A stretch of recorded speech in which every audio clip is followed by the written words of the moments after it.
mas também nos guetes, nós nos abrimos para um espaço sagrado, para um tempo talvez fora desse tempo cronológico ou psicológico, no qual nos conectamos com todas as pessoas que passaram por essa sociedade em todos os tempos, chegando nos seus reais fundadores, sejam os fundadores externos, sejam os fundadores internos, que inspiraram a realização desse trabalho e que tem nessa instituição um canal de serviço em benefício de todos os seres, para progresso e emancipação da consciência daqueles que compõem esta humanidade.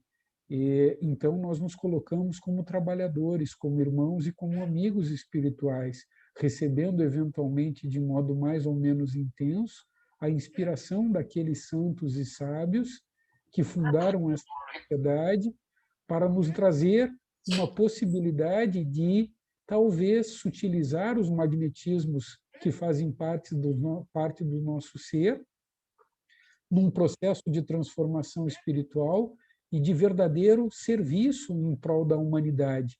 Em alguma medida, aqueles que chegam a essa sociedade subscrevendo o objetivo da fraternidade universal, o fazem colocando-se também numa perspectiva de tornarem-se, assim fala Blavatsky, verdadeiros teosofistas e, quiçá, teósofos, como, então, servidores dessa causa da humanidade nesse plano da existência.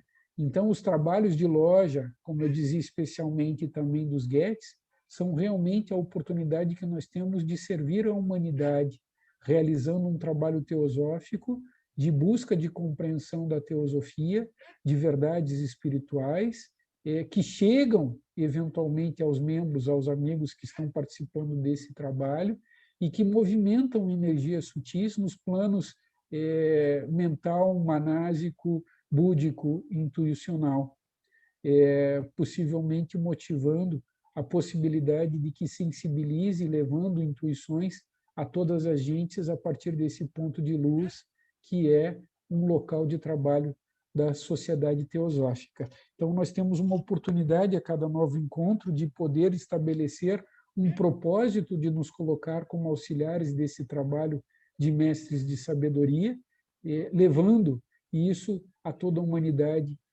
a partir dos membros e dos simpatizantes que chegam para essa oportunidade e para todos os seres a partir das energias que passam a ser geradas com o nosso estudo nesse ambiente de fraternidade. Então, como eu dizia, a alegria e uma das coisas que mais me toca nesse trabalho teosófico é a oportunidade que a gente tem de aprender juntos.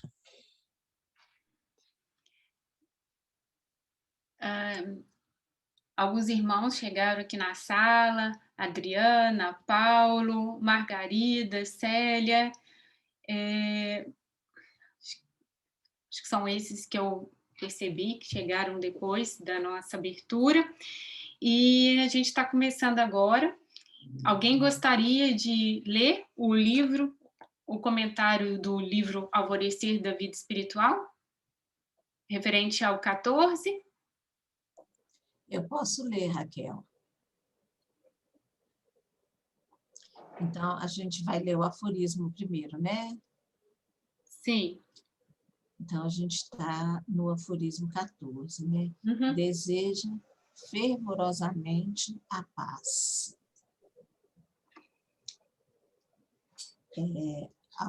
Alguém quer comentar, antes da gente ler o comentário do livro do Murilo? Ou a gente parte direto para o comentário? Eu vou partir direto para o comentário. Pensei a primeira coisa, Dri, que parece uma contradição, né? Fervorosamente a paz. Foi a primeira coisa que me veio à mente quando eu li. É o que me veio também. A luz no caminho é um paradoxo, né? A linguagem do início ao fim é paradoxal, né? Desejo e aspirar a paz, desejar a paz, parece uma contradição, né? E o desejo no ganho, na ascese espiritual, é algo na maioria das vezes, ligados à personalidade, não ao desejo de obtenção de alguma coisa. Então, a linguagem da Luz no Caminho é uma linguagem didática, estranha, paradoxal, que conta com nossa intuição. Olha só que leitura delicada e difícil que nós estamos perante, quase que uma leitura enigmática, né? Você ler, entender um paradoxo, né? Deseja ardentemente, fervorosamente a paz, né? Que paz é essa? A paz dos cemitérios? Olha, me deixa em paz aqui no meu canto, não mexe comigo, não, né? A paz, o desejo dessa paz pode representar a distância dos conflitos de um mundo que vive em guerra, vive em conflito, vive como é que se chama, em paradoxo, né? Exatamente a citação de Luz no Caminho nos remete ao paradoxo da vida. A todo instante nos defrontamos com conflitos, desejamos a paz do Senhor. Olha, não mexe comigo, não, me deixa quietinho aqui no meu canto. Muitas das vezes nós tentamos fugir das situações, mas o Senhor Karma nos acha em qualquer cantinho do mundo ou em qualquer plano da natureza. São os comentários assim iniciais que surgiram assim de pronto em minha mente, tá, queridos? Em minha mente surgiu também essa palavra contradição. E a pergunta, deseja fervorosamente a paz. Que paz? Que paz a gente está perseguindo? A paz pessoal, me deixa quieto no meu canto, a paz universal no nosso teatro no mundo, ou uma paz mais transcendente? Foram as inquietações que me vieram com o desejo fervorosamente a paz. Muito bem, legal. Eu vou ler, então, agora a explicação do livro do Murilo, que ele acrescenta sobre esse aforismo 14. Deseja frementemente a paz. Comentário. A tônica é a mesma do versículo anterior, deseja ardentemente o poder, né? O que foi dito se aplica à paz, que é, entretanto, completamente diferente da paz dos cemitérios. É aquela que buscamos nas nossas atribuladas vidas sem rumo definido. Há uma profunda diferença entre paz e paz. Ele coloca as 3 palavras com letras cada vez maiores. Aí estão 3 palavras grafadas de forma diferente. E poderia haver uma 4ª paz, se fosse possível graficamente iluminar as letras de uma palavra. Mas como isso não é possível, perdoem-me os gráficos que compuseram este texto. A paz aqui mencionada é a 4ª paz, que não está aqui iluminada por dentro das letras. Pensem nisso em profundidade. Então, o Murilo parece que colocou essas questões, né, que a gente colocou quando a gente perguntou qual paz, né? Ele coloca 3 pás crescendo as letras e diz que o aforismo se refere à 4ª paz, a paz que ele gostaria de ter grafado aqui de forma iluminada. Então, ele nos acrescenta subsídios para que a nossa intuição perceba o que está por trás do aforismo, né? Os colegas gostariam de comentar mais um pouco. Ele tem uma sutileza e uma forma gentil e didática de conseguir compartilhar a maneira como compreende isso, né? Então, falando em 3 estágios e falando de um que talvez esteja além dessa perspectiva visual de estágios, num degradê que nós podemos conceber como a paz. Quando coloca essa ideia de uma 4ª luminosa, O que me vem, a partir da tua leitura, Adriana, é a ideia de que nossos veículos mais densos também podem encontrar momentos temporais de paz. Então, o físico pode ter momentos de paz e de agitação. Nós podemos ter uma certa equalização emocional e ebulição emocional. E nós podemos ter também uma agitação ou uma certa calma mental. Mas nenhuma delas é essa. Todas elas fazem parte do tempo, de uma paz que talvez seja confrontada com desequilíbrios, desarmonias ou com guerras, guerras internas, guerras externas. Existe alguma coisa que está além de qualquer dualidade e que vem de um ponto onde estaria a alma humana, de um modo impessoal. Essa paz búdica, um pouco para frente, no livro mesmo, Luz no Caminho, diz que pode ser alcançada quando nós comungamos do silêncio. E existe um momento que diz: aqueles que passaram pelo silêncio e guardaram ou retiveram consigo a sua energia, querem que tu também comungue desta energia, desta paz. Mas isso deve ser alcançado por aquele que busca. E essa busca passa a partir desse verbo desejar, e com uma conotação fervorosa. Algo que está além do tempo, algo que está além do espaço, algo que está além da ideia daquilo que nós temos como sendo a projeção daquilo que somos. Então, essa paz inefável, insondável, que não cabe em conceitos, que não cabe em palavras, que não cabe em expressão de forma, por isso Murilo nos diz, ela é luz, é a que deve ser buscada pelo discípulo que aspira ir além de si, né? Essa paz que é luz, que é inefável e que é perene, né? E que não conceitua. Em oposição às outras que são temporárias, né? São estados, né? São estados de paz que tocam no tempo algum ponto daquilo que somos como personalidade. Aí está se falando não de um estado de paz, mas de uma realização daquilo que é um estado supra-humano. Porque nós, em essência, somos isso como silêncio. E nesse silêncio tem bem-aventurança, tem beatitude, tem ananda. Não uma alegria temporal contraposta à felicidade. Algo além disso, que pode ser realizado. O interessante é que o Mestre Jesus, em algum momento, nos diz: a minha paz eu te dou, ou eu vos dou. Esses mestres de sabedoria dizem que compartilham conosco essa paz, mas esse compartilhar depende de um estado de abertura do discípulo que se prepara e consegue sentir um estado de paz que já existe. Ele é atemporal e ele já está aqui. Só que nós não conseguimos tocar isso por causa dos nossos distúrbios mentais, emocionais e físicos. Mas já está aqui. Então, uma vez, um amigo aqui de Curitiba, Félix, num dado momento do meu aniversário, me presenteou com um livro que são 3 caminhos para a paz, se não me engano.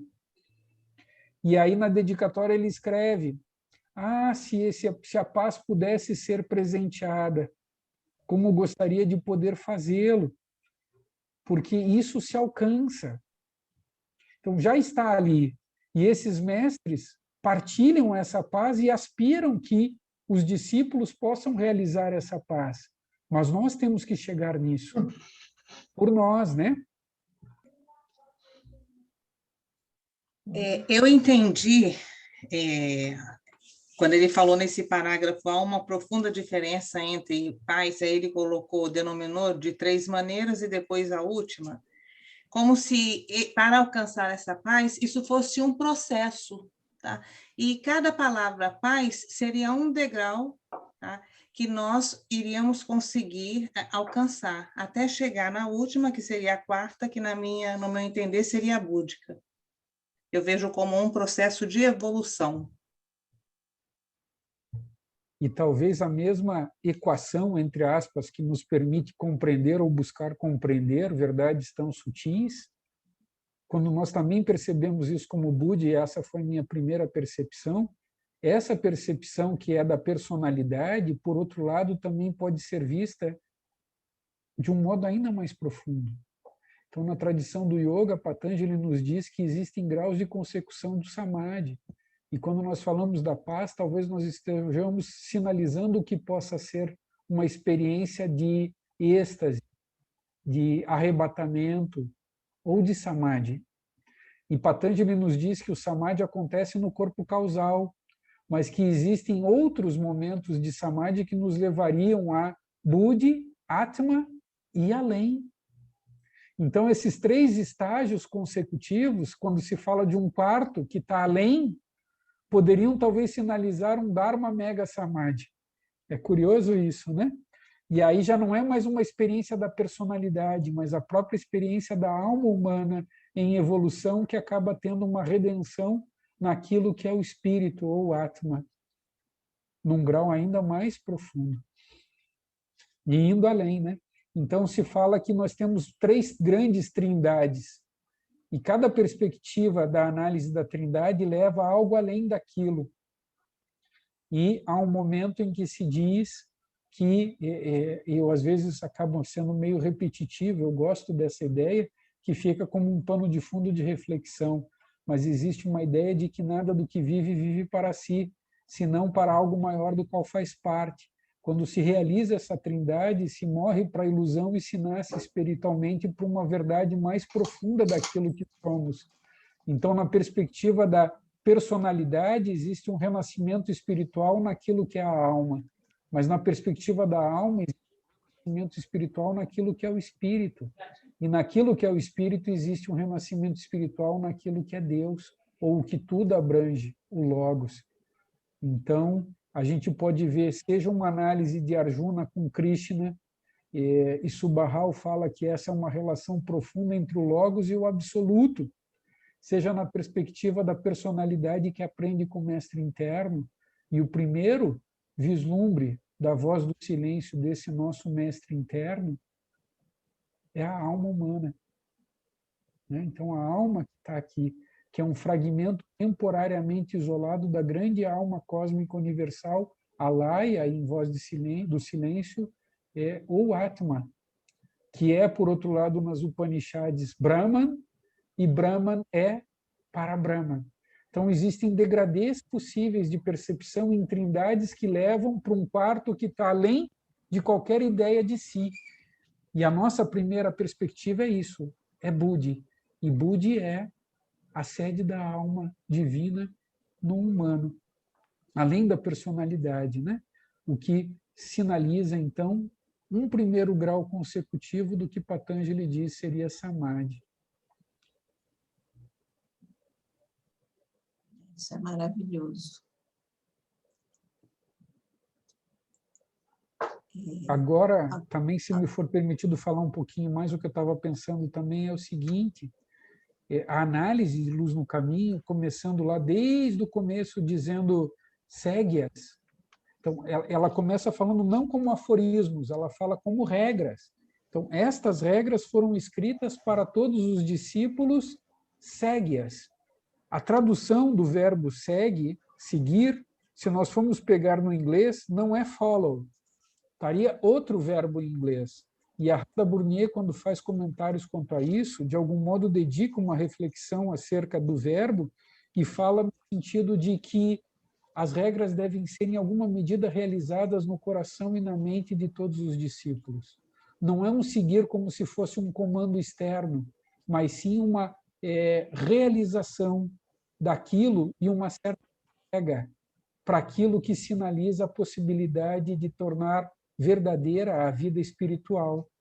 Então, me parece que o verbo em inglês seria attend, e aí estaria uma coisa no sentido de atender, responder, ou, na verdade, sentir dentro do seu coração e mente que isso sinaliza uma verdade, e não algo que se segue como um mandamento externo.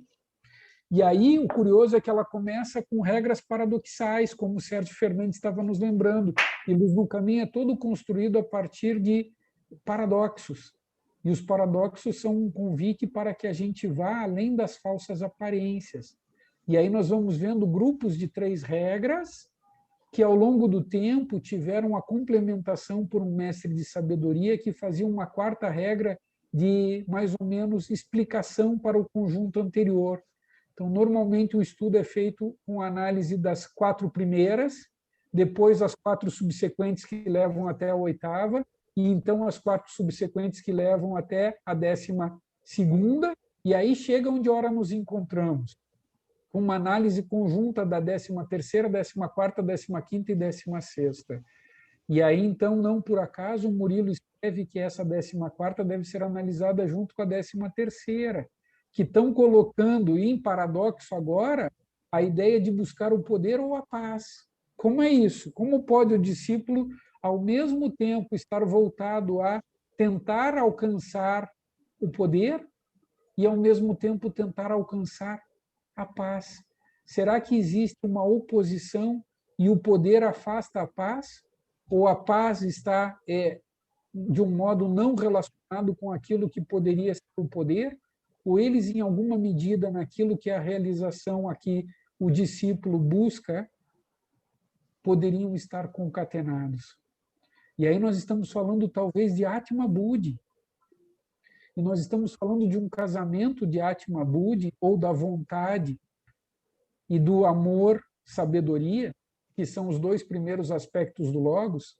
O primeiro é vontade átmica, o segundo é um amor, sabedoria búdico, numa conjugação com o terceiro, que é Manas, que é a sede do corpo causal, é o Graal no humano, que é uma inteligência criativa que nos possibilita viver de modo livre e sábio num mundo em manifestação.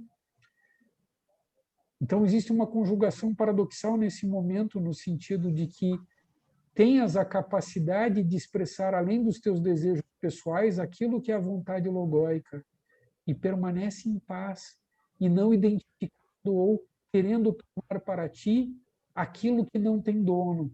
Eu tenho a impressão que essas coisas estariam mencionadas na regra 16, que faz a conjugação dessas 3 primeiras que falam de poder, paz e posses.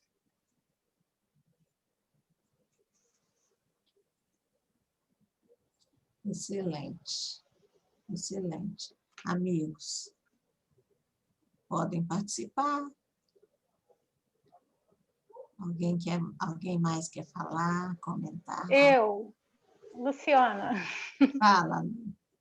Então, a linguagem paradoxal, ela ajuda a nossa mente a destruir também, ajuda a nossa mente a fazer a síntese, né, da abstração. Ajuda, né, assim, quando você mergulha, faz essa leitura profunda, né? E no dia a dia também, quando você pensa não, né? O pensamento é passado, né? Mas quando você percebe as coisas, você tem esses, né? Uns lampejos, não é isso? O Advaita, né? Eles usam muito, né, esse tipo de literatura, né? E nos textos deles para ajudar nessa abstração, né? Nesse processo de evolução da alma, né? Pelo menos algumas coisas assim que eu leio, assim, que eu ouço, eu gosto desse tipo de linguagem, sabe? Sempre gostei. Concordo com você, Luciana. Essa linguagem de cara nos estimula a refletir. E ao não encontrar resposta na nossa reflexão concreta, ela nos estimula a abrir a percepção e tentar realmente buscar de uma forma mais profunda. Concordo com você. A dualidade, ela fica bem presente quando a gente depois sabe mergulhar nesse tipo de palavras, né? É um jogo, né? E nesse jogo você percebe, né? Tá e não tá, tá e não tá.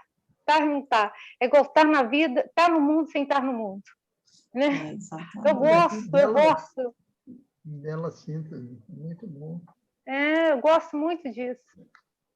Isso é bonito também na pintura. Também. Em todas as artes, né? Na pintura, na poesia, né? Interessante. É porque não é literal, né, Otávio? Não é literal, o paradoxo, ele parece que remete ao campo da intuição, porque você está lidando com pensamentos contrários. Né? Sim, ele impulsiona. Não. Parece impulsiona. Pois é, e o Zen budismo, ele lida muito bem com os absurdos, procurando nos lançar além do pensamento formal, além da literalidade, né? E Luz no Caminho é um exemplo assim, claro, né? de uma literatura profunda, não literal, paradoxal, mexendo, né? Arranhando nosso campo da intuição, nosso campo da criatividade. Enfim, é um desafio e tanto, e, ao mesmo tempo, inspirador e belo, né? Porque mexe com as estruturas conhecidas, né? Que nós carregamos pela vida fora com muita serenidade, com muita naturalidade. Alguém comentou sobre a dualidade, né? Existe uma ideia de paz que é além da dualidade, além da guerra, além da paz dos cemitérios, né? Então, a equanimidade, todo esse trabalho, eu diria que a trajetória espiritualista, a busca da espiritualidade, ela é além dos opostos, né? Num dado momento, o Otávio chegou a falar em samadhi, né? Que é uma transcendência máxima, existem graus de samadhi, mas é sempre uma superação do mundo manifesto, que é dual, que é Guerra e Paz. Aliás, um livro famoso, né? Então, quando nossa consciência ela estará assentada num clima, num momento de paz. O Otávio citou a questão do nosso dia a dia, que é o tumulto, a guerra, a inquietação arranham o tempo, né? Ou seja, a nossa inquietação, os nossos momentos tranquilos, nossos momentos de agitação, de inquietação, arranham o tempo, ou seja, nos jogam, nos lançam no tempo cronológico, no tempo do sofrimento, no tempo da pandemia. Existe algo no campo do atemporal que pode colocar nossa consciência numa instância, num estado de contemplação, ou seja, num estado de paz. Pontinho, pontinho, pontinho. É isso aí, queridos. Por isso é aquela sensação. Sorriu, né, Otávio? Ai, ai. As reticências, né? Que é uma transcendência também. Nós estamos falando da transcendência do manifesto, né? Que é dual, que é aguerrido, que é pacífico em determinados momentos, muito agradável em outros momentos também, né? Que o Otávio, de maneira inspirada, que arranham o tempo. Olha que delícia de afirmação, né? Poesia. Nós falando do atemporal, né, Otávio? Mais uma para a coleção, André. Eu já anotei na minha agenda. Eu acho que... Até ele gostou. A gente podia dar continuidade. O que vocês acham? Vamos continuar. Podemos... Então, a gente já viu: deseja ardentemente o poder, deseja fervorosamente a paz, e agora, que completaria a tríade, que vem a explicação no aforismo 16, né? Deseja posses acima de tudo. E aí o paradoxo grita, né? Grita, porque a gente vai perguntar que posses, né? Que nem a gente perguntou que paz, e que nem a gente perguntou que poder. Eu acho que o comentário agora vale a pena a gente ler direto. Porém, estas posses devem pertencer somente à alma pura e, portanto, devem ser possuídas igualmente por todas as almas puras, sendo assim propriedade especial do todo apenas enquanto unido. Deseja aquelas posses que podem ser mantidas pela alma pura, para que acumules riquezas para aquele espírito uno da vida, que é o teu único e verdadeiro eu. A paz que deves desejar é aquela paz sagrada que nada pode perturbar, e na qual a alma desabrocha da mesma forma que a flor santa sobre as lagoas tranquilas. E o poder que o discípulo deve cobiçar é aquele que fará com que ele apareça como nada aos olhos dos homens. Maravilha. A Nossa. explicação, ela Nossa, isso aí é para fazer um quadrinho e pendurar na parede, né?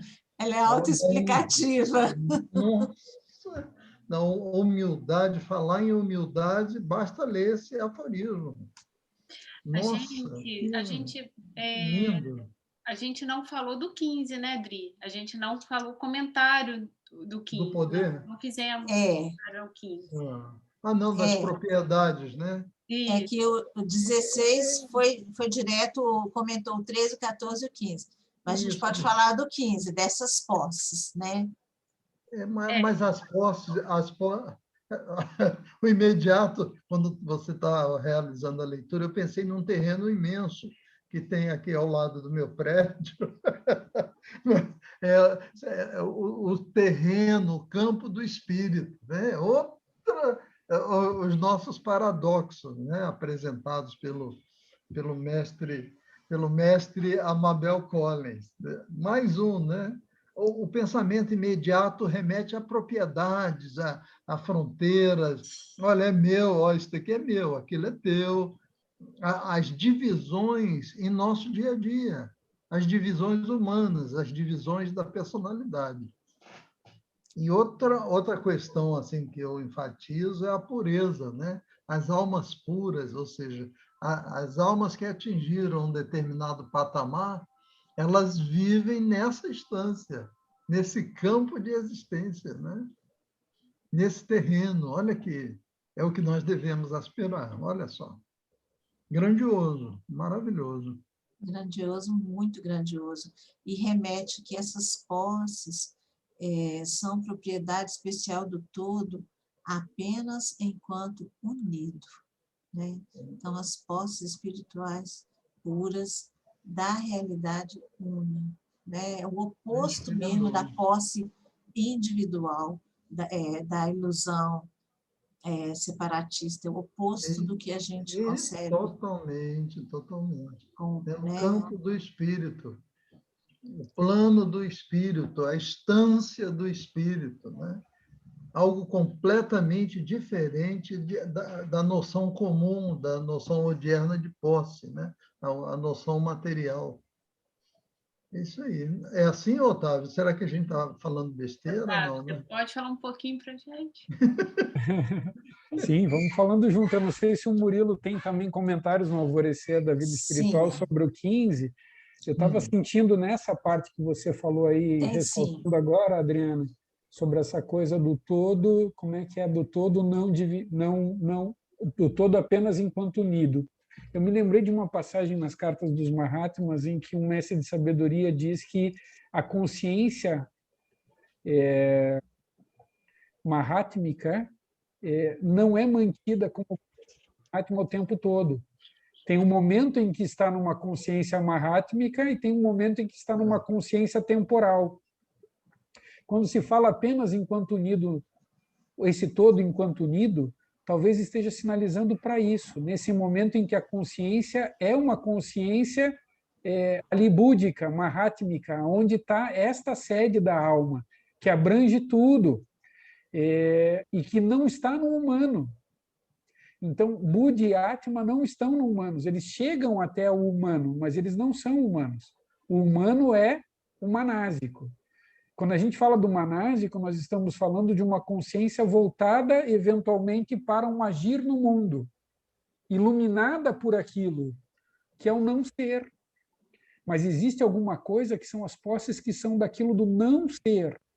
Aqui, utilizando de modo arbitrário a palavra posse para chegar naquilo que mexe com a nossa capacidade de raciocínio linear. Aí a tônica dos paradoxos ou dos trans, é para a gente sair desse estado de pensamento dual, multiplicado e que secciona e classifica tudo. A gente está tentando ir além disso. Mas aí, para provocar, pega a palavra posse. Mas essa posse está só sinalizando uma coisa que, na verdade, não pode ser possuída isoladamente por qualquer um que seja, nem por um Mahatma. Porque quando está lá, ela não é possuída por um que expressa, ou que é o invólucro, que é o nome do Mahatma, que é o corpo que contém um veículo de luz mahátmico realizado. O corpo é só um veículo. Mas algo ali está que é impessoal, meu, teu ou de qualquer ser. A sabedoria não é passível de ser de um ou de outro, mas ela aqui é colocada como posse de um modo impessoal naquela esfera de realização transcendente. Então, se a gente pensa assim, nós vamos sentar para rezar. Isso foi um tema que nós tratamos no Gevilete na semana passada e que voltou essa semana, porque a Blavatsky, na Chave para a Teosofia, às vezes é muito incisiva e polêmica no que diz respeito à oração, por exemplo. E aí ela está falando que a oração, às vezes, poderia ser uma certa mendicância ou uma troca utilitária entre a parte com um Deus que se imagina isolado. Então, nós pedimos coisas para nós pedimos saúde, nós pedimos um emprego, nós pedimos isso, pedimos aquilo, e talvez essas posses não são essas que poderiam ser apenas do todo enquanto unido. Por outro lado, existe uma possibilidade, nós tínhamos passado sobre isso, essa semana em que está no Novo Testamento, Mateus 6,6, em que se diz que no recôndito do nosso quarto, quando eventualmente podemos nos conectar com aquela paz que nos leva além da ideia do que nós somos, é possível entrar em contato com esse mestre interno, com o Pai nos céus, e buscar aquilo que nos cabe. Não pessoalmente ou individualmente, mas aquilo que são estas pazes que nos trazem, essas posses que nos trazem sabedoria, compaixão, amorosidade, alegria espiritual. Isso que não é teu, mas é de todos. E por não ser de ninguém em especial, é de todo mundo. Só que precisa, de novo, alcançar um status de purificação que permita ascender a uma percepção dessa natureza que possibilita realizar, né? Eu acho que eu vou ter que entrar pelo celular, vou conectar agora o celular, que o meu computador estava com aquele probleminha de luz e o técnico chegou aqui para mexer um pouquinho. Eu vou continuar aqui, só vou fechar o vídeo e o microfone e estou me conectando pelo celular. Nossa, que legal. Nossa, muito bom. Então, Raquel, no livro do Murilo, tem sim um comentário para o 15 e tem o comentário para o 16. A gente pode ir para o comentário do 16 direto, o que você acha? Porque o comentário do 15 ele vai se repetir um pouco ali no 16. Você prefere mostrar? Eu acho que é pequeno, acho que vai valer a pena ler o do 15, porque ele está bastante rico. Quer que eu leia um pouquinho? Quero. Comentário do 15. Vou ler o 15, então. Novo mistério, novo quebra-cabeças. Espera aí, vou abrir aqui para o Otávio. Novo mistério, novo quebra-cabeças. Aqui se aplicam as considerações feitas nos versículos 13, 14 e 15. As posses são aquelas que materialmente não alcançamos, por mais ricos que sejamos.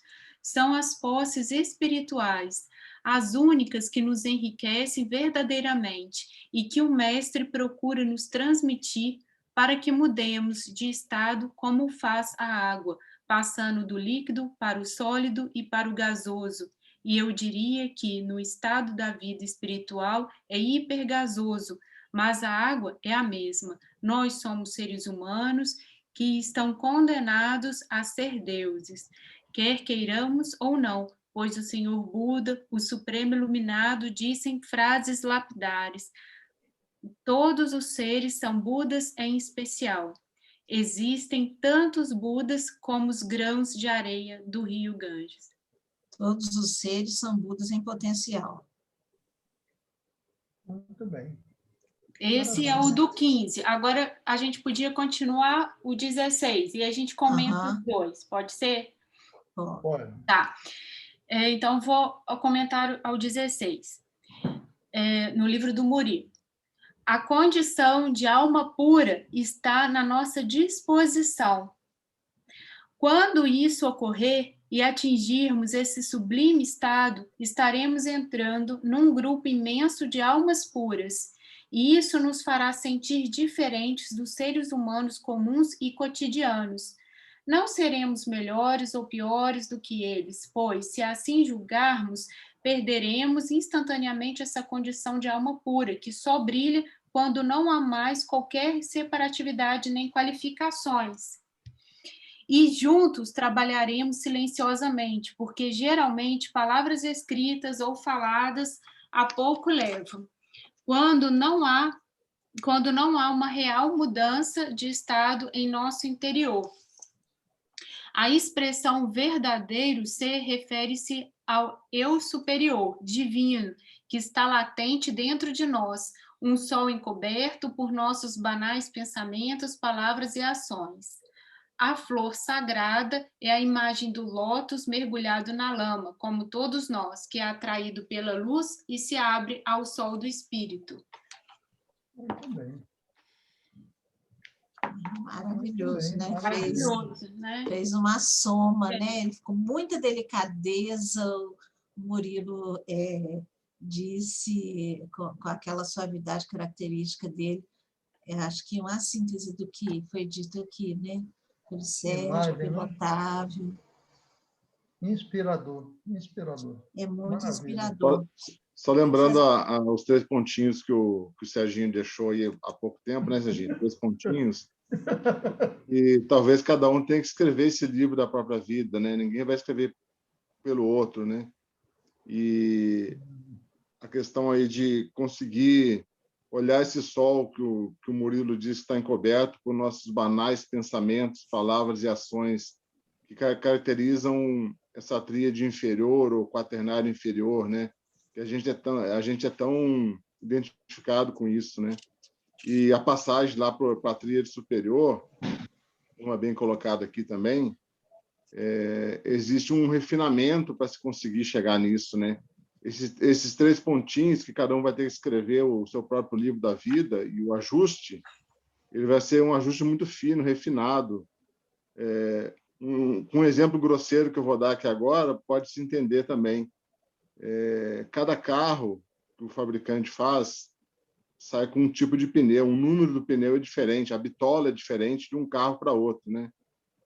E o que o pneu faz? O pneu transporta o veículo, né? Ele necessita do pneu para o veículo andar. Então, o pneu do meu carro não serve no carro da minha mãe, não serve no carro do Paulo, são bitolas diferentes, né? Cada carro tem a sua. Talvez esse seja o trabalho que a gente deva fazer para atravessar essa ponte de Antacarana, né?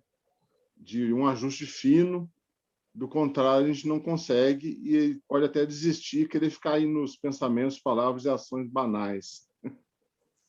Por aí vai.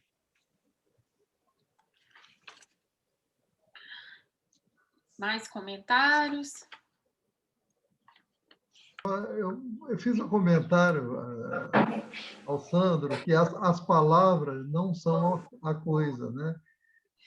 E nós vivemos nos embaraçando em palavras que apontam para a Lua, mas não são a Lua, né? Então, é um cuidado, né? Parece até um convite para a Voz do Silêncio, o Otávio, que estuda as 2 obras em conjunto, né? O aquietar, o meditar, o serenar, né? Serenar da meditação. aí parece que é um passo interessante com vistas à ascese espiritual, com vistas a um certo grau de pureza, né? E é isso aí. Otávio, você levantou a mão? Levantei. Dá para escutar bem? Eu estou aqui no celular agora. Sim, perfeitamente. Por favor. Muito legal mesmo os comentários do Murilo, e essa leitura dos comentários e a fala do Sandro me suscitaram uma outra percepção aqui nesse momento a respeito das últimas linhas ali da regra 16. O poder que o discípulo deve cobiçar é aquele que fará com que ele apareça como nada aos olhos dos homens. Bonito isso. E, de repente, me ocorreu a seguinte percepção. Nós aparecemos como alguém ou algo na vida de todas as pessoas com as quais nós nos relacionamos por conta do karma. Nós impactamos o mundo e as pessoas a partir dos nossos relacionamentos. E, em alguma medida, nos correlacionamos plantando sementes e estabelecendo traumas ou, eventualmente, outras coisas nas pessoas, ainda que coisas boas. Quando se fala de poder que leve o discípulo a nada ser, talvez ele esteja falando de algo que está além do karma, que não tem a ver com ação ou inação, mas tem a ver com a reta ação. Aquilo que exatamente nos cabe falar, independente do efeito kármico dos pensamentos, das palavras e das ações, porque aí não tem um resíduo que fica. E aí, então, tem apenas o cumprimento do dever e daquilo que cabe a cada um de nós. Talvez possa estar um pouco associado com isso também. Muito bem. Maravilha. Esses insights, essas percepções, elas são de uma riqueza fantástica. Muito bem. O desapego, né? Célia, Margarida, Paulo.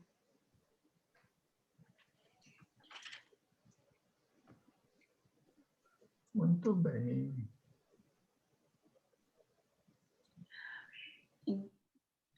Você quer projetar aí? O que Aqui, você vai falar? aqui houve uma queda de energia, que eu perdi uma parte aí, caiu a rede toda aqui, caiu tudo.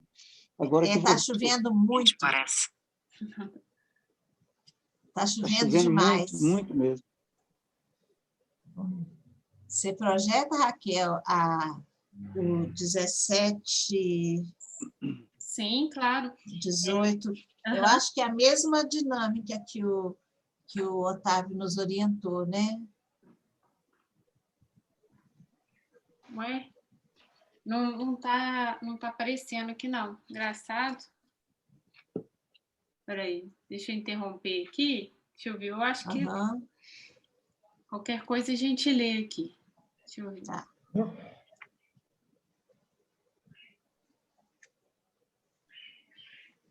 Só um minutinho. Mas se vocês quiserem ler o 17, enquanto eu procuro, para não perder tempo. Ou quer dizer, deixa eu só fazer uma pergunta antes aqui para o Otávio. Otávio, você acha que a gente já passa para o 17 ou você quer fazer mais comentários sobre o 14, 15 e o 16? 13, 14, 15. Nesse momento não me ocorre algum comentário assim específico. Acho que o grupo está passando bem aí por eles, né?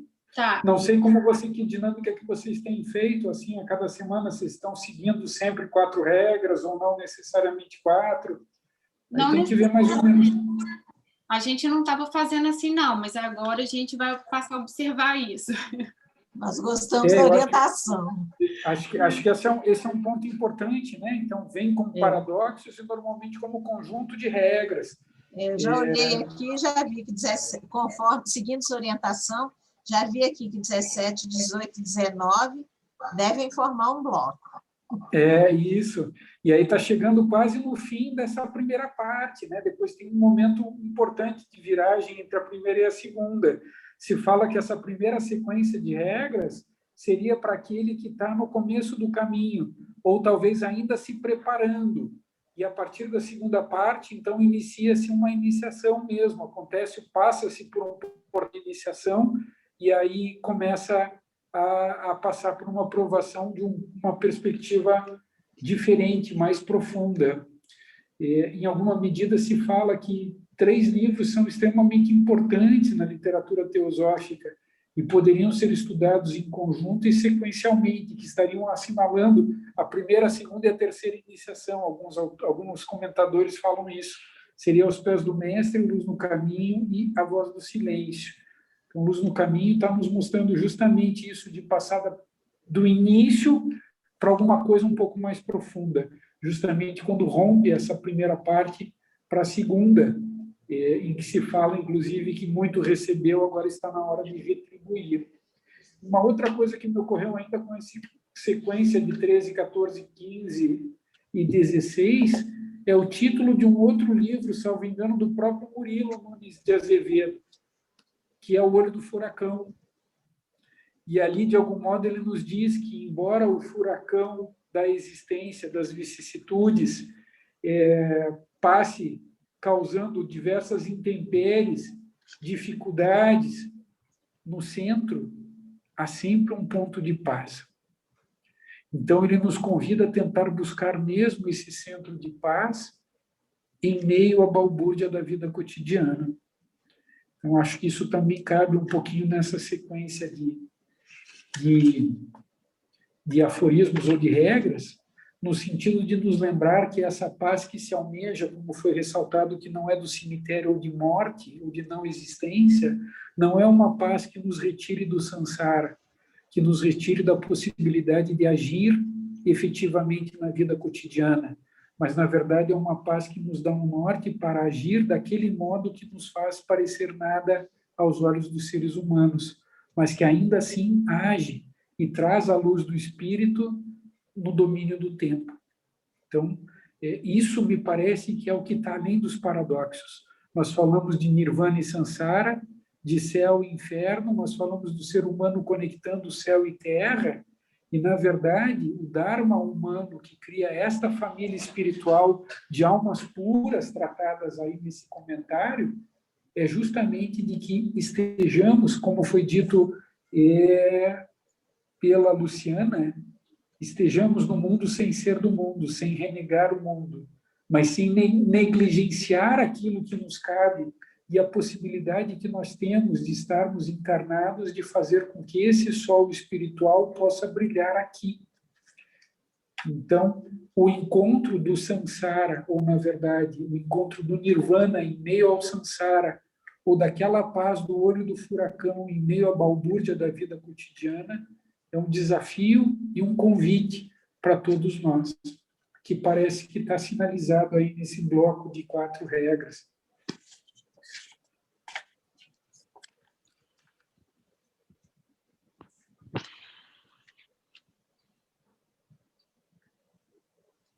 Então, realmente não consegui achar, nem mesmo no livro que eu tinha aqui, não está igual. Eu tirei uma fotinha enquanto a gente... tá ótimo. Tá ótimo. Tá ótimo, Raquel. Tá ótimo. Só para projetar para quem não consegue ver. Não, então, ótimo. Agora vai ótimo. para 17, busca o caminho. Alguém gostaria de ler?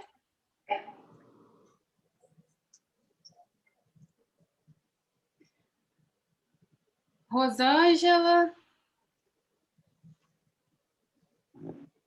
Posso ler, Raquel? Mas eu estou com o livro aqui. Você quer que eu leia o seu ou esse daqui? Eu estou com o livro dele aqui. Tanto faz, que ficar melhor para você. Então vamos lá. 17. Busca fora o caminho. É esse? Não. Será que 17 é busca o caminho. Aqui no meu está busca fora o caminho. Então vamos ler na... Gente, será que eu tirei certo? Tirei, né? Então lê aqui aonde eu... Tá. Peraí. Tá ótimo, então. Ai, gente. Página 46. Isso, então tá. Você pode ler aqui, por favor, na tela? Você consegue? Posso. Consigo. Tá. Então, vamos lá. Busca o caminho. Nota: estas 3 palavras parecem, talvez, demasiado simples para constituírem uma regra. O discípulo pode dizer: estudaria, ou estes pensamentos se não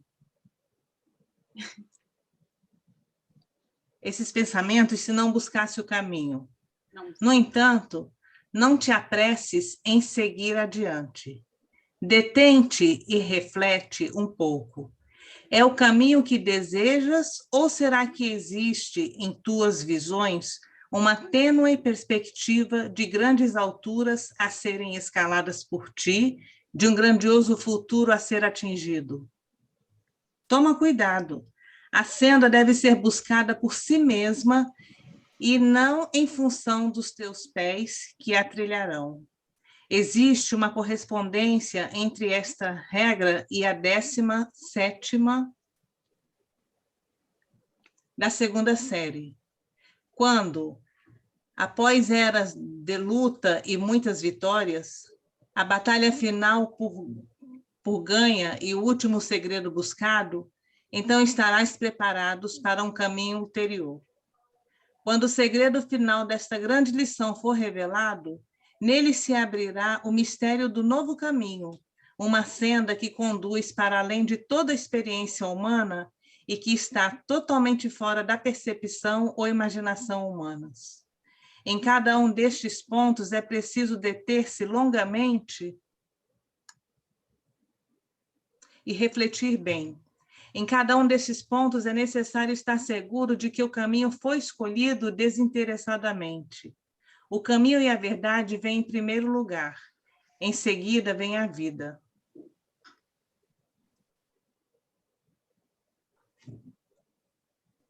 Otávio, você sugere que a gente leia o 18 e o 19 e depois...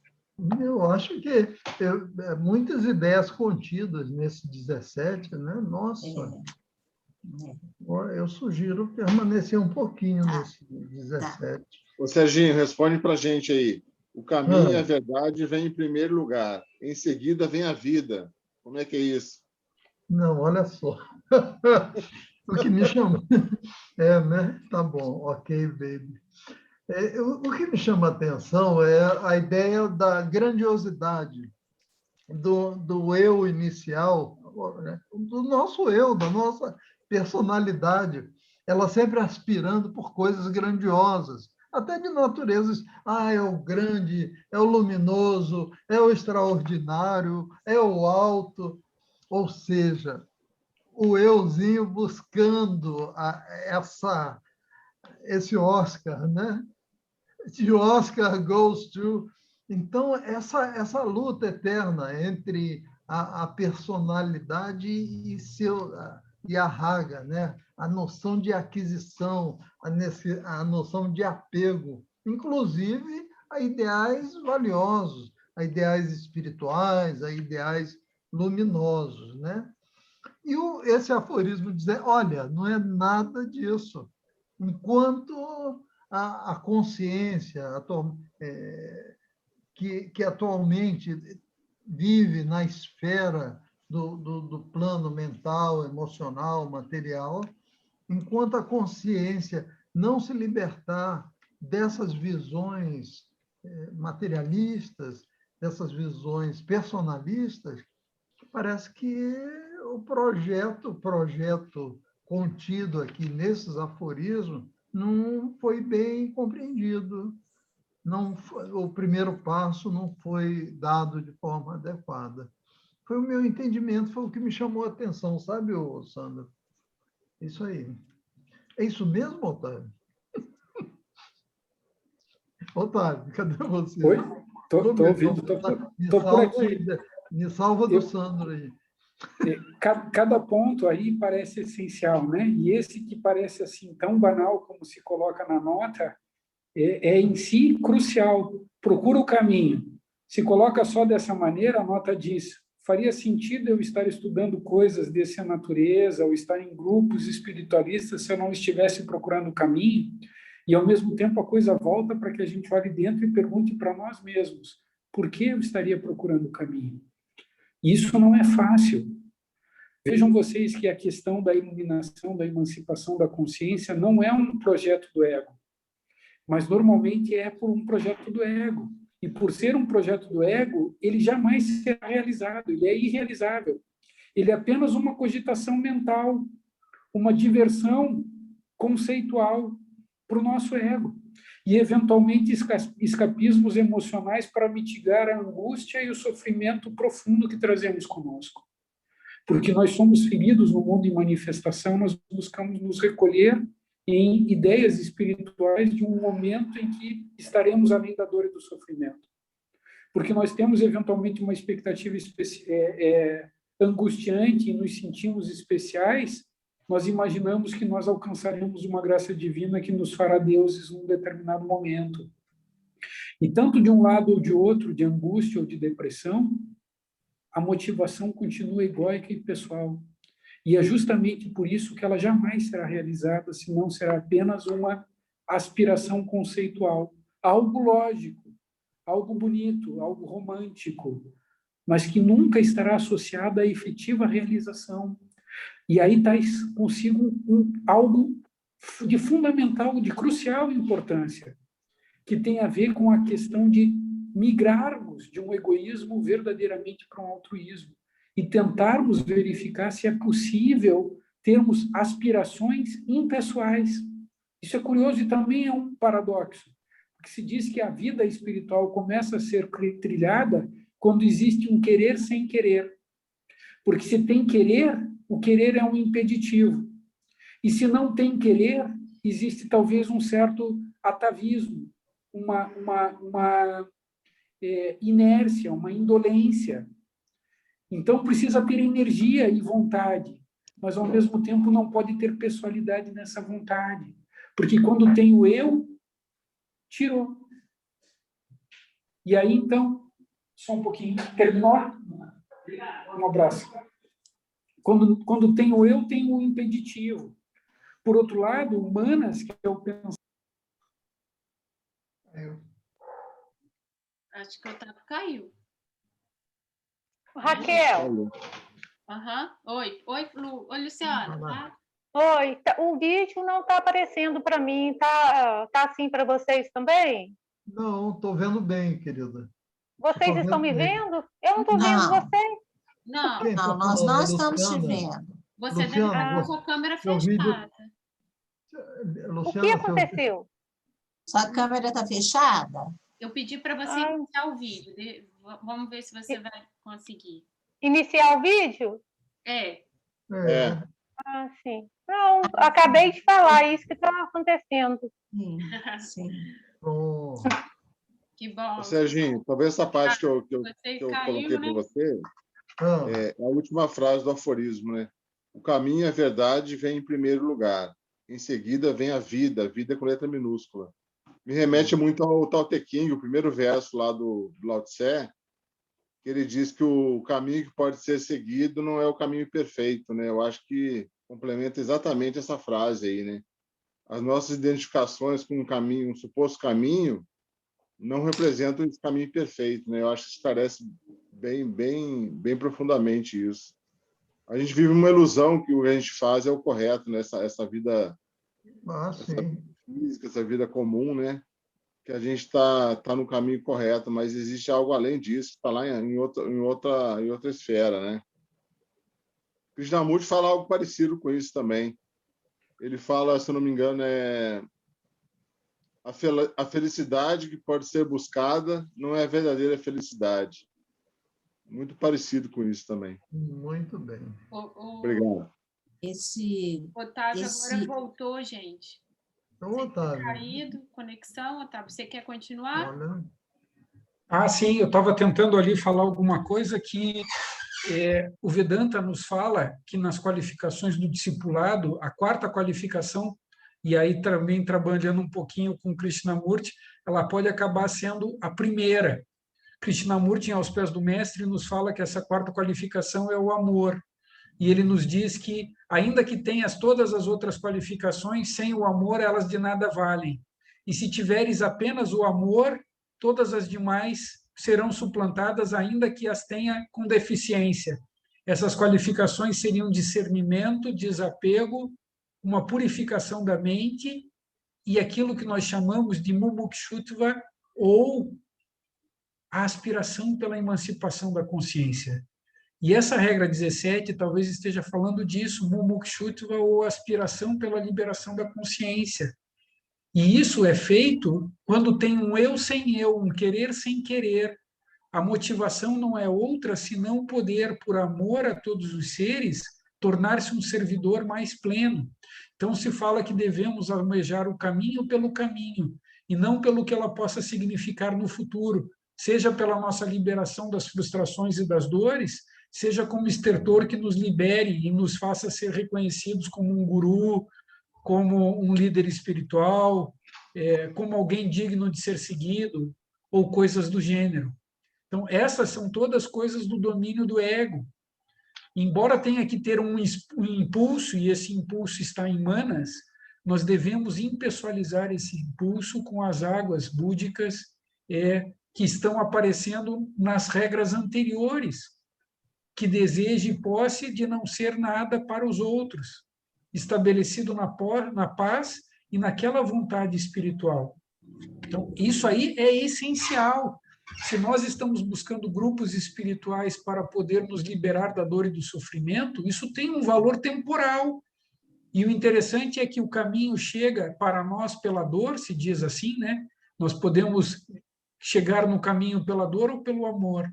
Então, nós vivemos momentos de tristeza em que o karma aperta e as circunstâncias tranquilas e serenas da nossa vida são mexidas. E aí a gente lembra que tem grupos espirituais e corre atrás dos grupos espirituais. Mas chega um momento que a vida externa acalma de novo e começam a surgir novas oportunidades, novos amores, novos caminhos. E aí nós vamos e voltamos para a mesma tônica da vida anterior. Eu costumo usar a seguinte metáfora, não sei se vocês lembram daquele brinquedo, que seria um brinquedo ou um enfeite. Você tem uma água com coisas internas e flocos de neve. Está tudo paradinho. Quando o karma chega e agita, você balança aquilo, está tudo nevando. É o karma em movimento. Se você parar e deixar, aquilo tudo desce de novo. Só que vai chegar um momento que vai estar tudo espalhado novamente. E assim nós vamos vivendo no samsara. Nós buscamos a vida espiritual e depois nós voltamos para a vida material e fazemos as mesmas coisas. Aí nós somos picados e buscamos de novo a vida espiritual. E assim a gente vai indo e voltando, indo e voltando. Por isso tem uma advertência: procura o caminho não porque ele pode significar para você, mas por ele mesmo. E isso é uma sinalização da abertura de buscar o caminho por amor aos outros e não por um alto enlevo. Quando o Sandro menciona a parte final que faz um diálogo com a tradição cristã, a tradição cristã vai nos lembrar que Jesus, o Cristo, nosso mestre, teria dito: eu sou o caminho, a verdade e a vida. Ninguém chega ao Pai senão através de mim. Não numa perspectiva da igreja cristã como único meio ou vis, mas sim na perspectiva do Cristo ou de Budi, do princípio crístico, do princípio búdico que está dentro de nós, que leva a lavar os pés com o sangue do coração. Está lá no exórdio do livro. As águas da renúncia, que despessoalizam a ideia da individualização para levar ao Pai, que é Atma. Então, ninguém chega a Atma senão passando pelo princípio búdico crístico. E, de algum modo, se fala que chegar a Atma é um renascer espiritual, morrer para a ilusão de um eu separado, morrer pela ilusão de uma personalidade, ou mesmo, num nível mais profundo, de uma alma, que é apenas um fragmento temporariamente isolado, um raio do sol espiritual que é Atma. Então, o caminho e a verdade, que seriam então Antakarana e a luz dessa sabedoria, vem para que possa haver um renascimento espiritual e o nascimento então desse Atma vivo. Nós vamos para uma vida que não é de sobrevivência, nós vamos para uma vida que está além de um preceito ético. Nós estamos então nascendo como almas que se emancipam para essa vida una, para a vida espiritual, átmica. Maravilhoso. Eu gostaria de falar. Por favor, Luciana. Esteja à vontade. Então, ouvindo aí Otávio fazer o comentário, muito lindo. Essa vontade, né, que a gente, assim, que a gente persegue, né, não é um esforço, né, porque o esforço seria a personalidade, mas assim uma integração, um alinhamento, né, dessa parte inferior da gente, né, que traz esse domínio, né, da mente, onde você educa a mente através desses princípios, né? Então você vai cumprindo o propósito da existência, né? Com esse alinhamento perfeito, né? Sem apego, que não há poder sem vontade realizada.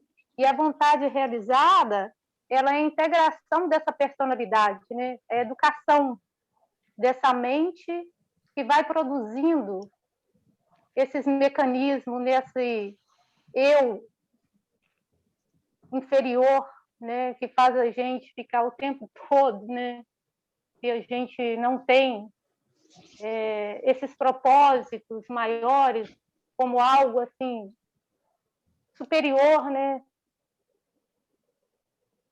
Uma vez eu ouvi uma coisa assim, eu sempre olho isso assim na minha vida e penso, ai, isso é real, né?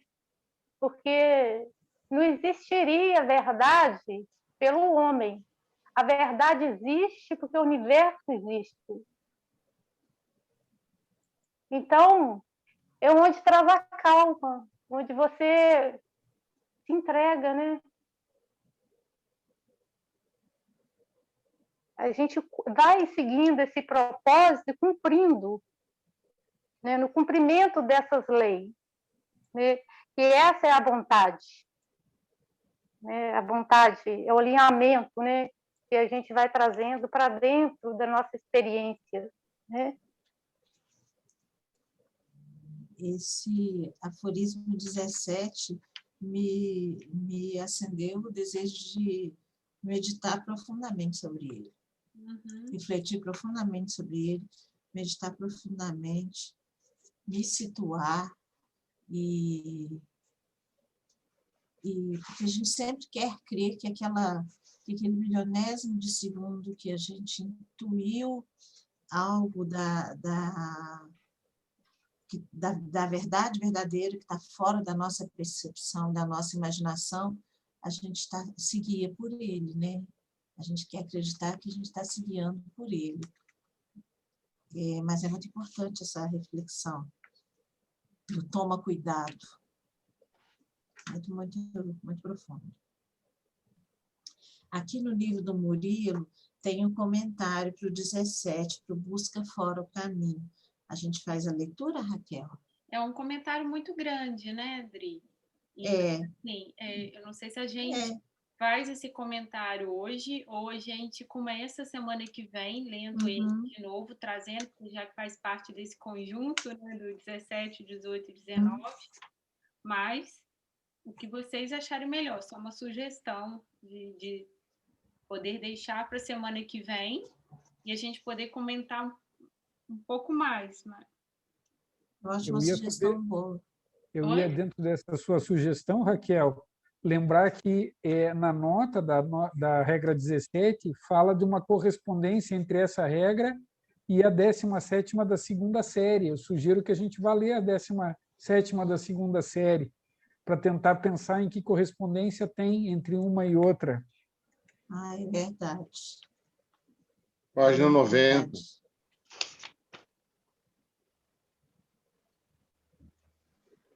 A minha está no 92. Tem edição diferente, Adriana. A minha é mais antiga. Tá. Regra 17, lá no fim do livro. Ótima ideia. Então, quem lê? Eu posso ler. Obrigada. Indaga do mais íntimo, do uno, o segredo final que ele guarda para ti ao longo das eras. Repetindo, indaga do mais íntimo, do Uno, o segredo final que ele guarda para ti ao longo das eras. A grande e difícil vitória, o domínio dos desejos da alma individual, é obra de muitas eras. Portanto, não esperes obter sua recompensa antes que muita experiência tenha sido acumulada. Quando chega o momento de aprender esta 17ª regra, o homem está a um passo de tornar-se mais do que homem. Profundo, hein? Essa segunda parte vai ficando num grau de abstração muito, muito elevado, né? Muito sutil. A gente tem que buscar ficar realmente contemplando isso, sem procurar tantas palavras ou palavras apressadas, sentir tocar na alma. E aqui talvez esteja falando alguma coisa, enquanto a anterior falava dos amigos espirituais, daquelas almas puras que formam talvez a sangha, aqui está nos dizendo de um Dharma. Por que tu existes? Nada que existe, existe para si. Tudo que existe, vive para um todo maior. O discípulo existe apenas para servir ao mundo. Mas servir no quê? Então, isso tem a ver com procurar o caminho e a motivação que pode te associar a essa busca. Tornai-vos aquilo que já sois. E traz ao mundo a tônica que tu deves levar ao mundo. Enquanto não fores capaz de falar, ela continuará sendo apenas uma possibilidade no tempo, porque ninguém pode falar por ti o que cabe a ti falar. Mas, por outro lado, não é tu que fala. Há um grande e único ser que fala. Esse é o Logos, ou o Verbo divino. Tu és apenas um canal para que esse verbo possa ecoar nesse plano de existência. Então, isso pode estar movendo o que é o amor e a grande motivação. Aconteça o que acontecer para que sigas. Então, eu tenho uma amiga que diz, preserva o Dharma te preserva. Aconteça o que acontecer. Isso tem a ver com amor. O que pode acontecer àquele que ama? O que é capaz de ser perdido por aquele que ama? O que é capaz de fazer fenecer a vontade espiritual naquele que traz consigo um amor no coração? Aconteça o que acontecer, e muitas coisas vão acontecer. Então, a gente fala de um período de provação, de um período de aceleramento do karma, que são coisas necessárias e naturais que acabam acontecendo àquele que se predispõe a colocar os pés no caminho. Ele vai ser provado para saber se realmente consegue dar conta daquilo e se a sua aspiração é esta aspiração que leva à compreensão da 17ª regra. E aí, então, quando diz tem uma correlação com aquilo, é porque isso está associado com o que há de mais sagrado no nosso coração. Ninguém pode nos dizer qual é o teu Dharma, o que te cabe fazer. A cada um de nós é dado tentar descobrir e estar em associação com isso. E isso é o que movimenta, a partir do altruísmo, aquele que busca seguir esse caminho, né? Procurar ou seguir esse caminho. Profundo. Agora eu estou igual a Adri. Uma sensação, sentimento de agora querer ficar em silêncio, meditar sobre essas palavras, principalmente depois da 17ª, da segunda parte. Essa combinação. Otávio, como você fala, talvez perder as coisas, às vezes a gente perde algumas coisas do mundo físico, né? E essa ideia de perda não é perda. Não existe perda. Existe o que eu preciso passar para chegar lá em cima, né? No outro estágio, no estágio superior. Então, a gente perder coisas do mundo físico, sejam materiais, às vezes, ou pessoas que ficam longe da gente, que se vão, né? Que passaram pela gente, foram. Os próprios familiares que podem vir a perder o corpo físico, essas coisas todas que a gente considera como perda, talvez valha a pena a gente colocar um novo olhar nisso, porque aí que a gente vai crescer também. Sandro, você me lembrou uma coisa que você me falou uma vez, que foi que às vezes a gente conversa sobre isso, que eu achei de suma importância. Uma vez você me disse, se você perder tudo, e você continuar em pé, aí sim. E eu sempre reflito nisso, porque aí entra tudo, né? O desapego, o discernimento, a real motivação, né? As provações. Gente, então 8h30. Aí a gente vê quem a gente é mesmo, né, Dri? É. Como chegou. Porque fica nu das coisas, né? Fica nu. Está nu das Isso. coisas, é por isso. Nada que é tirado, né? Faz parte, né, de quem você é. Você é, né? Exatamente.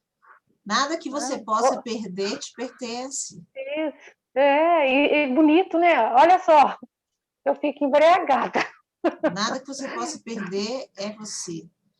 Isso, nossa, gente. Eu acho que o encantamento, o arrebatamento do livro é que, de alguma forma, ele nos faz ter contato com ele nos dá uma notícia, ele nos remete, nos faz perceber num lampejo que existe esse algo acima e fora da nossa capacidade de concepção ainda.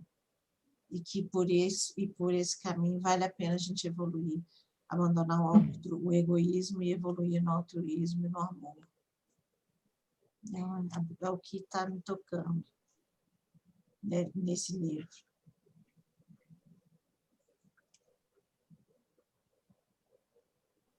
Ai, muito lindo, gente. Muito, muito. Encerramos, então, por hoje? Podemos? Sim. Sim. Felizmente. Beleza. Tá, gratidão De reunião. pela presença, por partilhar conosco suas percepções. Sérgio também, muito obrigada por mais uma vez com a gente aqui. Espero vocês nas próximas, sempre quando vocês puderem. Nem precisa ser convidado. Muito obrigada. É um enriquecimento gigantesco para nós, viu, Sérgio, Otávio, nosso grupo. Gente, gratidão, porque eu fiquei assim, estou realmente nas nuvens hoje. Hoje eu estou nas nuvens, porque as palavras entravam, eu fechei a câmera justamente para poder sentir o que eu estava ouvindo, entendeu? E realmente é um aprendizado e é um exercício diário você tentar deixar de lado as crenças limitantes, né? Entendeu? Para você poder ver uma outra perspectiva de mundo, né? Que na realidade já existe dentro da gente, é esse olhar que a gente tem que ter. Mas assim, eu tenho que agradecer muito ao grupo, porque hoje eu realmente fechei a câmera para poder sentir o que vocês estavam falando. Eu fui sendo levada, e só gratidão, gratidão, gratidão, gratidão. Maravilha. Nós que agradecemos sua presença, Rosângela. Que bom que você está aqui com a gente. Continua com a gente. Ó, eu sou eterna aprendiz, hein? Eu sou iniciante, por favor. Estou no primeiro degrauzinho lá, hein? Primeiro degrau. Todos nós. Nós também. Nós também. Nem sei se já estamos Não, no aqui eu primeiro vi degrau. mestres. Ó, aqui eu sinto que tem mestres, entendeu? Então eu fico só anotando aqui um monte de termos que eu tenho que procurar. Quem diz que é mestre não é. O homem que diz sou não é, porque quem é mesmo não diz. Não, mas a gente sente. A vaidade humana é uma armadilha, né? O mestrado é uma outra grande armadilha. Então, o nosso trabalho ele tem que ser muito cauteloso de modo que o eu, né? O eu é a personalidade, a figura efêmera que passa como um raio nesse mundo, ela tem que ser tratada com muita cautela, de modo que não busque molduras douradas e exageros e discípulos à força, né? Então, é essa delicadeza que a teosofia, nos tempos modernos, nos apresenta assim, de forma extraordinária, com o pilar, um dos pilares fundamentais de nossa filosofia, de nossa instituição, é a liberdade de pensamento. E só com ela é possível nós realizarmos as alterações, as mudanças de visões necessárias em nosso viver, com as verdades que nós carregamos pela vida fora, como coisas assim imexíveis, como dizia um ministro antigo, coisas que não devem ser mexidas, né?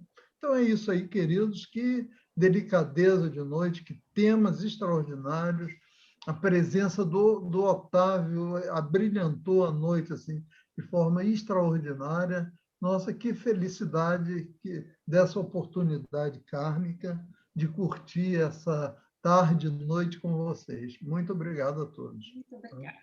Obrigada. Quem pode fazer a nossa meditação de encerramento?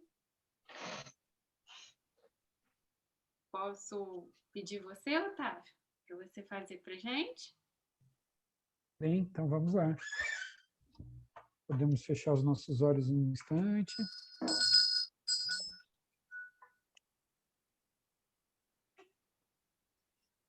Mantemos nossa consciência no presente, no aqui e agora. Agradecemos a oportunidade de voltar a nos encontrar para estudarmos e aprendermos juntos. Que as energias aqui produzidas sejam entregues àqueles que sabem e podem, e revertidas como uma chuva de bênção em benefício de todos os seres. Que todos os seres estejam em paz, que todos os seres sejam serenos, que todos os seres realizem sua natureza divina e sejam livres. Paz a todos os seres. Bem, maravilha. Queridos, queridas, namastê. Prazer. Muito obrigada. Obrigado a todos aí, pessoal. Senhores Obrigado do pelo carro. convite. Muito Alegria poder obrigada. estar Boa com noite a vocês. todos, Boa tá? noite. Obrigada. Boa noite a gente. todos, Tchau, gente. gratidão. Boa noite. Boa noite. Margarida, adorei te ver, Margarida. Vamos te Margarida, boa ver. noite. Tá sarando, né? Celinha. A Célia Eu saiu, continuo não vendo ninguém. Nós tivemos. mas Estou vendo internamente. Né? Tá bom. Margarida, bom te ver também. Estou te vendo aí, Margarida. a conexão do Paulo, quer dizer, o Paulo parece que está com problema. Você está sem o som, Margarida. Tem que ativar o som aí. O microfone, aliás.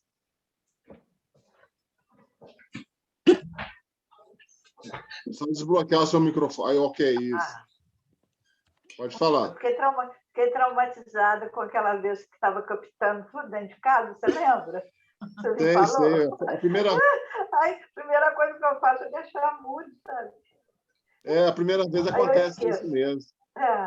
Agora Margarida, você está melhor? Nesse negócio. Estou, graças a Deus, bem melhor. Estou começando com muita dor no corpo ainda, a cabeça também dói demais, mas já é o 15º dia, tem que melhorar, né?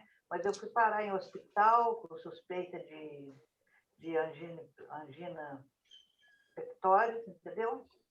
Fiquei internada meio-dia, mas foi bom que eu fiz uma bateria de exame que acho que eu nunca fiz na minha vida, mais de 40 itens colheram no meu sangue, entendeu? E não é o coração, não. Ele está meio triste, muito triste mesmo com as perdas, que a gente fala que não quer admitir, mas aconteceram 2 perdas muito significativas na minha vida em questão de 10 dias agora. E, então, isso mexeu muito com o estado de ansiedade, o cardiologista falou que está completamente no estado, entendeu? E aí, essas coisas, eu estou com o sistema imunológico baixíssimo mesmo, muito baixo. Esse Covid não é brincadeira, né? É uma doença muito traiçoeira. E o Vicente, meu marido, que já passou por tanta coisa, o homem já está bom, provavelmente igual água de coco. Seu marido já se recuperou? Está ótimo. Muito bom. Margarida, Ele teve internado e tudo, entendeu? Está ótimo. Mas eu também estou perrengando, mas estou chegando lá, entendeu? Otávio, a Margarida com você na segunda-feira? Ah, eu me lembro. Margarida participou uma segunda, né? Foi. Depois eu estou recolhida, porque o negócio estava bravo mesmo, assim, essa parte física deu uma caída, né? Mas já estamos levantando de novo. O Covid. Otávio, eu aguardo a Teosofia e Arte com os poemas de Tagore, que eu sou apaixonada. Eu estou aguardando. Eu assisti o de Rumi, agora estou aguardando os de Tagore. A Raquel está na comissão que organiza. Vamos ver. Eu espero que a gente possa ter a chance de fazer isso esse ano. Gosto muito de Tagore também. Demais. Não organizo nada, não. Eu só faço lá.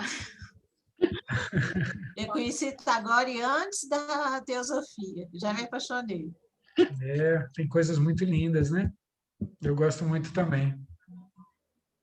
Bom, uma alegria estar com vocês. Espero que dê tudo certo. Eu possa estar em outras terças-feiras. Um abraço. Um abraço para todo mundo. Obrigado, Otávio. Um abração para você. Um abraço, boa noite. Boa noite. Muito bom vê-los. Muito bom. O coração se alegra. Boa noite. Boa noite a todos. Boa noite. Tchau, tchau.